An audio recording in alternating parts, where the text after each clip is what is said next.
दोस्तों, मैं टंकेश्वर देवांगन स्वागत करता हूं वॉरियर डीटी के यूट्यूब चैनल में।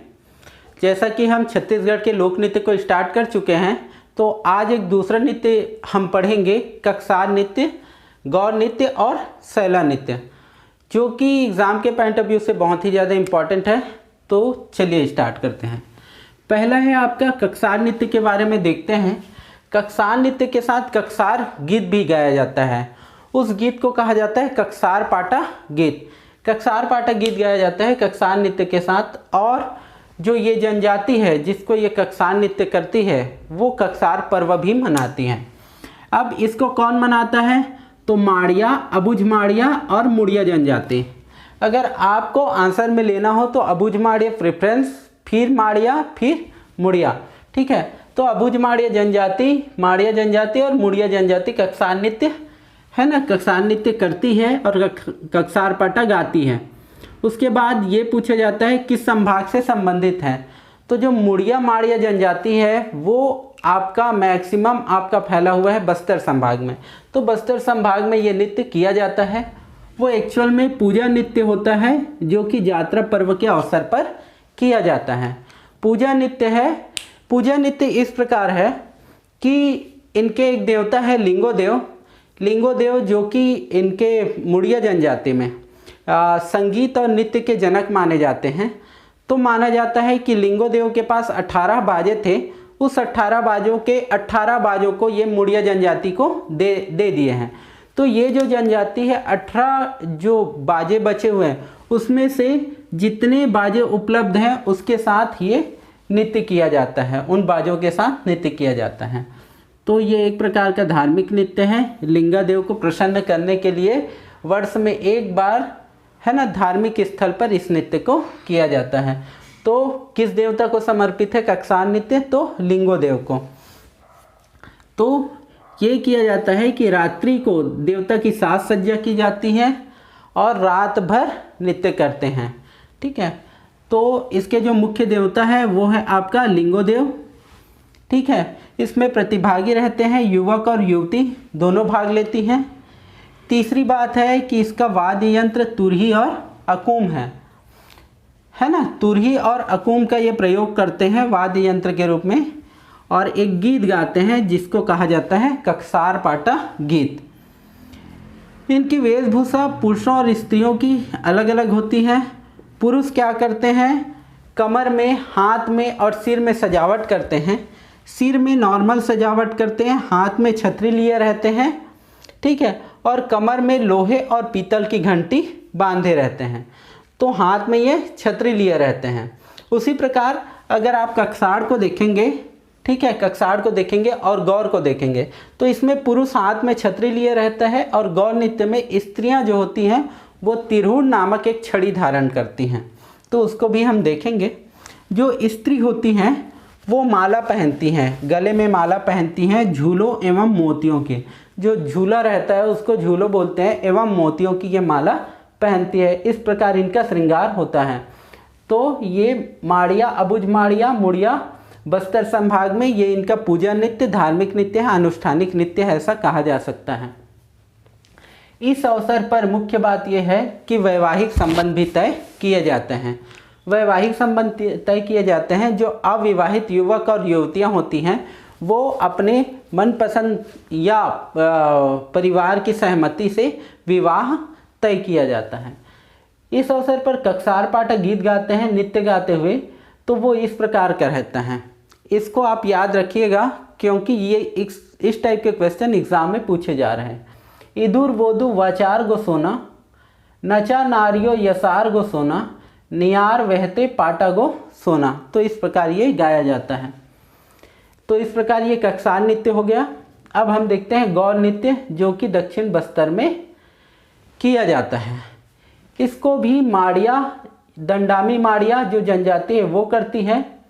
इसमें माड़िया में भी, दंडामी माड़िया में यानी कि बाइसन हान माड़िया या गौर सिंगी माड़िया इसको करती हैं। ठीक है, तो ये आपका गौर नृत्य हुआ दक्षिण बस्तर में। दंडामी माड़िया, बाइसन हान माड़िया, गौर सिंगी माड़िया इसको करती है। ठीक है, ये एक्चुअल में एक शिकार नृत्य है।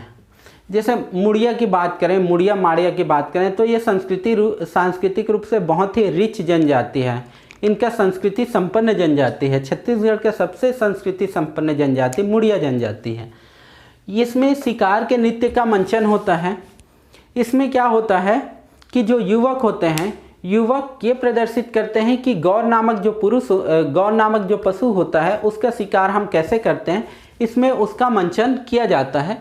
तो इसको एक शिकार नृत्य कहा जाता है, ठीक है, जो कि यात्रा पर्व के अवसर पर मनाया जाता है, किया जाता है।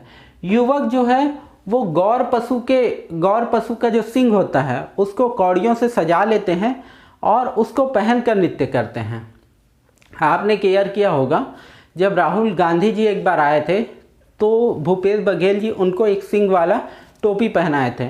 तो वो जो था वो यही जो है वो आपका क्या है, गौर पशु का सिंग है, जिसको कौड़ियों से सजाकर सिर पर धारण करते हैं। जो युवतियां होती हैं वो तिरहुर नामक छड़ी धारण करती हैं। जैसे यहाँ युवक हाथ में छतरी धारण करता है, सिर पर ये पीतल का मुकुट लगाए रहती हैं स्त्रियां। इस नृत्य को, गौर नृत्य को, समाजशास्त्री वेरियर एल्विन ने विश्व का सबसे सुंदरतम नृत्य कहा है। तो इसको याद रखिएगा, वेरियर एल्विन ने किस लोक नृत्य को विश्व का सुंदरतम लोक नृत्य कहा है, तो गौर नृत्य को। वर्षा काल में अच्छी फसल की कामना के लिए इसको गाया जाता है, नृत्य किया जाता है, खुशी और संपन्नता के लिए ये किया जाता है, ठीक है। तो इस प्रकार ये हो गया गौर नृत्य। आगे हम देखें सैला नृत्य या डंडा नृत्य। सैला नृत्य को ही डंडा नृत्य कहा जाता है, क्योंकि जो सैला शब्द बना है वो सैल और डंडा से बना है, ठीक है ना। सैल शब्द डंडा शब्द से बना है। सैला इसलिए कहा जाता है क्योंकि सैल शिखर पर जो निवासी व्यक्ति होते हैं उनके द्वारा ये किया जाता है, इसलिए इनको सैला कहा जाता है। अब देखो, ये जो स्टार्ट होता है दशहरा से और ख़त्म होता है शरद ऋतु की रात्रि में ख़त्म होता है। कर्मा को हमने देखा, वो भी विजयादशमी से ही प्रारंभ होता है और वर्षा ऋतु के प्रारंभ में उसको समाप्त करते हैं। वर्षा ऋतु में कर्मा नृत्य नहीं करते। ये भी दशहरा से शरद ऋतु की रात्रि तक चलता है। इसमें आदि देव को प्रसन्न करने के लिए ये नृत्य किया जाता है। जैसे कि हमने देखा कक्षान नृत्य भी आपका धार्मिक नृत्य है, उसमें लिंगो देव को प्रसन्न करने के लिए नृत्य करते हैं। इसमें इनका आदि देव होता है, किनका, गोंड, बैगा और प्रधान जो जनजाति है अपने आदि देव को प्रसन्न करने के लिए ये नृत्य करती है। मुख्यतः बैगा जनजाति इसको करती है, सैला नृत्य को, लेकिन गोंड और प्रधान जनजाति भी इसके साथ साथ करती है। मेन अगर पूछे बैगा जनजाति तो बैगा जनजाति इसका राइट आंसर होगा। आगे हम देखें कि केवल पुरुष करते हैं। जैसे कि हमने देखा कक्षाण नृत्य में स्त्री और पुरुष करते हैं, सैला गौर नृत्य को स्त्री और पुरुष करते हैं, लेकिन जो सैला नृत्य होता है, सैला नृत्य को केवल पुरुष करते हैं। हाँ, इसमें जो शिकार का जो मंचन होता है वो पुरुष करते हैं, है ना, लेकिन युवतियों का रोल इसमें बहुत कम होता है ना। जब वो शिकार करके आती हैं उसके बाद युवतियों का रोल चालू होता है। जो पुरुष होते हैं, केवल पुरुष, वो कुर्ता और लुंगी धारण करते हैं। सभी एक जैसे कुर्ता और लुंगी धारण किए रहते हैं। हाथों में ये डंडा लिए रहते हैं और एक दूसरे के डंडा के ऊपर ये मारते हैं, जिससे थस थस की आवाज़ आती है, ठीक है। तो ये उसी कारण इसको डंडा नृत्य कहा जाता है। इनका वाद्य यंत्र है मांदर, ठीक है, और आपका कर्मा का भी वाद्य यंत्र है आपका मांदर। सैला नृत्य का पूरा नाम है सैलारीना। इस नृत्य में 3 दल होते हैं। एक आपका गायक का दल होता है, दूसरा किड हो की आवाज़ निकालने वाला एक दल होता है, तीसरा जो दल होता है वो मांदर वादक होता है जो मांदर बजाता है।